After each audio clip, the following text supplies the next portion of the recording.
2015 சாம் Abraham அவங்க ஃபேமிலிக்கிட்டேயும் ரிலேஷன்கிட்டேயும் சொன்னது, அடுத்த தடவை நான் கேரளா வந்தால் சவப்பெட்டியில் தான் வருவேன் அப்படின்னு சொல்லியிருக்காரு. அவருக்கு அந்த நேரம் பெருசாக எந்த டிப்ரெஷனோ ஹெல்த் ப்ராப்ளமோ ஃபேமிலி ப்ராப்ளமோ இருந்ததில்லை. ஆனால் இந்த டயலாக் அவர் சொன்ன மாதிரியே சில நாட்களில் உண்மையாக இருக்குது. ஏன்னா அவர் அவரோட இறந்த டெட் பாடி ஆஸ்திரேலியாவிலேருந்து கேரளாவுக்கு கொண்டு வரப்பட்டுச்சு. அந்த நேரம் அது ஒரு நேச்சுரல் டெத்தாக தான் இருந்தது. ஆனால் சில நாட்களில் என்ன தெரிய வந்ததுன்னா, அது ஒரு பிளான்ட் மர்டர் அப்படின்றத. என்னன்றது யார் பண்ணான்றதையும் விளக்கமாக நம்ம பார்க்கலாம் வாங்க. நான் உங்கள் குமரன். இது நம்ம தமிழ் மிஸ்ட்ரி டைரி.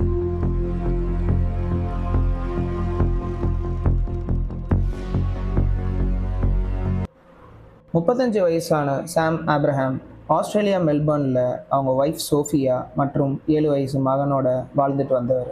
அவரோட நேட்டிவ் பார்த்தீங்கன்னா ஒரிஜினலாக கேரளா பக்கம்.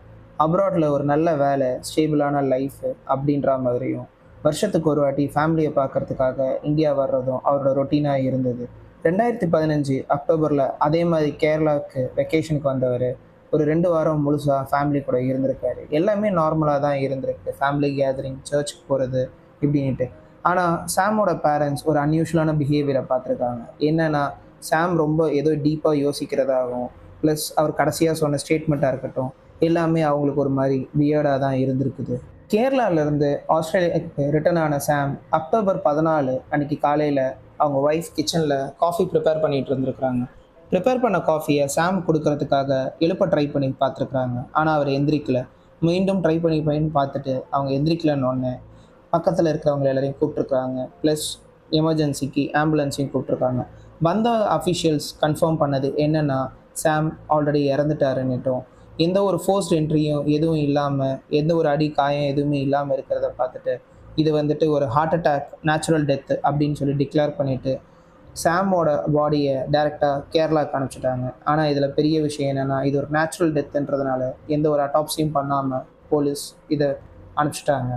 சாம் இறந்ததுலேருந்து சுமார் ஒரு 8 மாதம் தொடர்ந்து வந்துட்டு எவ்ரி சாட்டர்டே அவங்க அப்பா அம்மாவுக்கு சோஃபியா கிட்டேருந்து கால்ஸ் ரெகுலராக வரும். ஆனால் ஒரு வாரம் 2 வாரம் தொடர்ந்து கால் வரலை. அப்படின்னு இருக்கும்போது சாமோட ஃபேமிலி சைட்லேருந்து தெரிஞ்சவங்களை வச்சு அவங்க அப்பா அம்மா வந்துட்டு சோஃபியாவுக்கு என்ன ஆச்சுன்னு சொல்லிட்டு செக் பண்ணி பார்த்துருக்காங்க. செக் பண்ணதில் சோஃபியா ஒரு மர்டர் கேஸில் அரெஸ்ட் ஆகிருக்காங்க. அது சாமோட மர்டர் கேஸ். ஸ்டார்டிங்கில் இருந்தே சோஃபியா மேலே சின்னதாக ஒரு சந்தேகம் இருந்துக்கிட்டே தான் இருந்திருக்கு போலீஸ்க்கு. ஆனால் எந்த ஒரு எவிடன்ஸோ எதுவுமே இல்லாததுனால சோஃபியா மேலே எந்த ஒரு தப்பையும் நிரூபிக்க முடியல போலீஸால். இருந்தும் அவங்க குவைட்டாக மானிட்டர் பண்ணிட்டு தான் இருந்திருக்காங்க. அதில் சில சஸ்பீஷியஸான ஆக்டிவிட்டீஸை போலீஸ் பார்க்க ஆரம்பிச்சிருக்காங்க சோஃபியாவோட இதில். என்னென்னா, சாம் இறந்த உடனே சாமோட அக்கௌண்ட்டில் இருந்த மொத்த காசையும் சோஃபியா அக்கௌண்ட்டுக்கு ட்ரான்ஸ்ஃபர் பண்ணியிருக்கிறாங்க. அது மட்டும் இல்லாமல் சாம் பேரில் இருந்த காரை அருண்ன்ற ஒரு பர்சன் பேரில் இந்த காரை எல்லாத்தையும் ட்ரான்ஸ்ஃபர் பண்ணியிருக்காங்க சோஃபியா. இந்த அருண்ன்ற பேர் யாருன்னு செக் பண்ண ஆரம்பித்ததுக்கப்புறம் தான் இதோட கேஸ் மொத்த டைரக்ஷனுமே மாற ஆரம்பிச்சது. இந்த அருண் மேலே சந்தேகப்பட்டதுனால போலீஸ் ஒரு அண்டர் கவர் ஆப்ரேஷன் ட்ரை பண்ணியிருக்காங்க. எந்த ஒரு ஸ்ட்ராங்கான ப்ரூஃபும் இல்லாததுனால அருண் ரெகுலராக போகிற ஒரு பாருக்கு அதே மாதிரி ரெகுலராக ஒரு போலீஸ் ஆஃபீஸர் போக ஆரம்பிச்சிருக்காரு. போன இடத்துல ஸ்லோவாக ஃப்ரெண்ட்ஷிப் பில்ட் பண்ணி அருண் நல்ல குடிபோதையில் இருக்கும்போது போலீஸ் அவர்கிட்ட வந்துட்டு கேட்டு வாங்கின விஷயங்கள் என்னன்னு கேட்டிங்கன்னா ரொம்ப அதிர்ச்சிகரமாக இருக்கும். என்னென்னா, நான் ஒரு கொலையை செஞ்சுருக்கிறேன், ஆனால் அது எந்த ஒரு தடையும் இல்லாமல் தப்பிச்சிட்டேன் அப்படின்னு சொல்லிட்டு அருண் குடிபோதையில் சொல்லியிருக்காரு.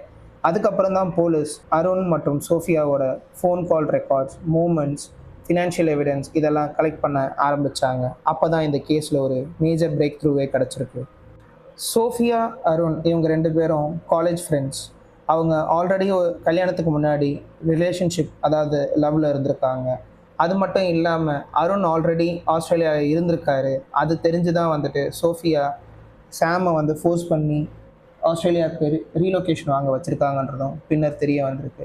இவங்க கல்யாணத்துக்கு அப்புறமும் இந்த ரிலேஷன்ஷிப்பை கண்டினியூ பண்ணது தான் வந்துட்டு இந்த மர்டருக்கான மெயின் மோட்டிவ்ன்றதும் தெரிய வந்திருக்கு. சாம் ஆப்ரஹாம் இவருக்கு நிஜமாக அன்னைக்கு அக்டோபர் 14 அன்னைக்கு ராத்திரி நடந்தது என்ன, சோஃபியாவும் அருணும் என்ன பண்ணியிருக்கிறாங்க சாமை அப்படின்றது விசாரணையில் கொஞ்சம் கொஞ்சமாக வெளியே வர ஆரம்பித்தது.